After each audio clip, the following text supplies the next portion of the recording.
everyone who prepared this beautiful dinner. And they did it with love and feelings.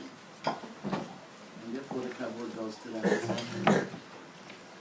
More so that they worked for it, but the mindset that it should be agreeable to everybody, that's the bigger worry, and that's the biggest sechah that they get. Now, as far as concerning the parents of both the Hatan and the Kalah, I know both of them. I know the Kalah's father, Shram Susi. I know him for many years, at least 30 years. He came here to work and learn, and he ended up learning all day.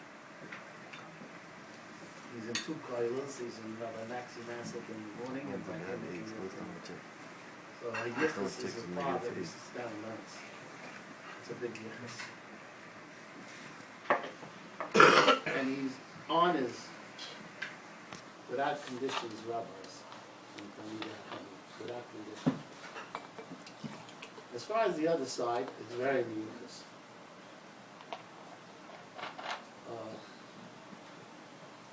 The mother of the Hatan is without even mentioning what she does so much chesed, and she doesn't even mention the chesed that she does. Mother, a lot. And his grandmother brought hundreds of ladies, middle road ladies, to the great Rabbi Weinkrantz and brought them back to see the beauty of the Torah. And the grandfather donated a lot of yeshivot in Argentina. And when he came over here, the first parlor meeting for Mikdash Melech was in the person's grandfather, the Hatan's grandfather and grandmother's house. First parlor meeting of Mikdash Melech. So you're dealing with a Hatan that comes from a well Baal Chesed family. So they're not stunned. Now, I don't know the Hatan that well, but I know his brothers. 2 of his brothers, Ezra and Ike. And I want to explain to you what his brother is and what they come from, what kind of family. I once made a deal with the brother to take me to the mountains to visit my kids in camp, and I give him a certain amount of money. We concluded with a certain amount of money. After he came and he took me back, he came back to Brooklyn. I says, all right, here, how much money? I'm going to give you the money now. He said, I don't know what you're talking about. I got very mad. You don't want to take the money. He says, it was what money we're talking about. These are the type of people the Shashos are. So it's not a regular, what do you call it? So I don't know much about the Hatan, but I know because of his family. That's how I know that he comes from a good family, and so on. What could I tell the Hatan and Kalah? What kind of thing they would like to know about? But I'm going to tell you what it is. Poni HaMa'agad sat down and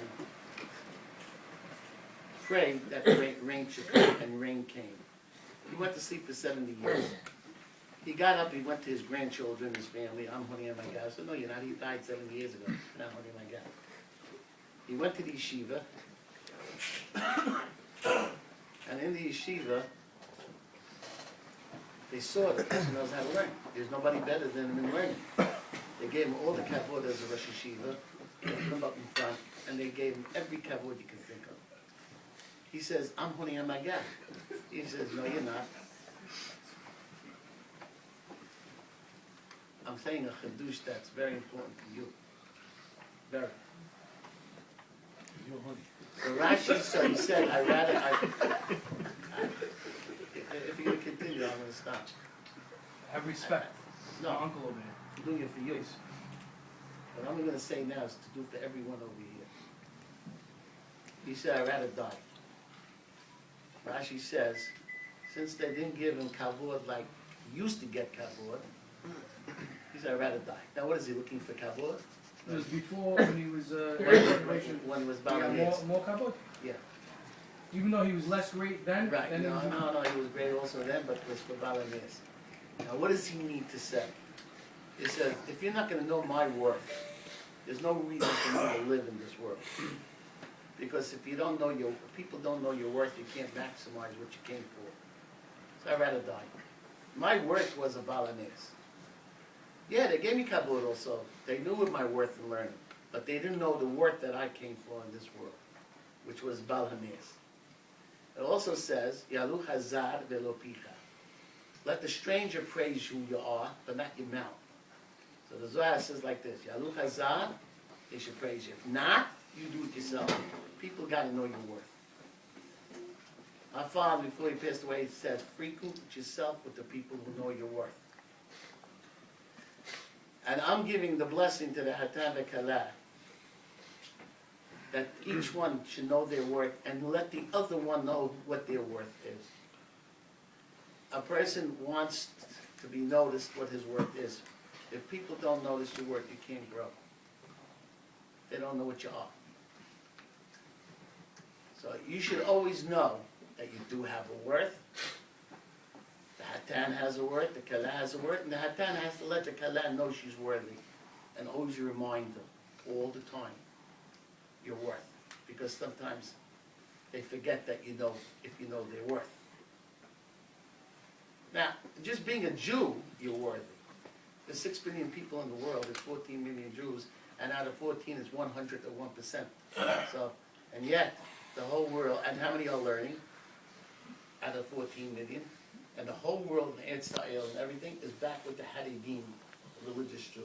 What are they worried about? They're a small amount of the whole world. They're a small amount of the whole Yiddishkeit of all Klal Yisrael. What are they so worried about? Because they know that we are worthy of something and we have a power. If everybody knows their worth, they can grow. If you don't know your worth, you might as not be around.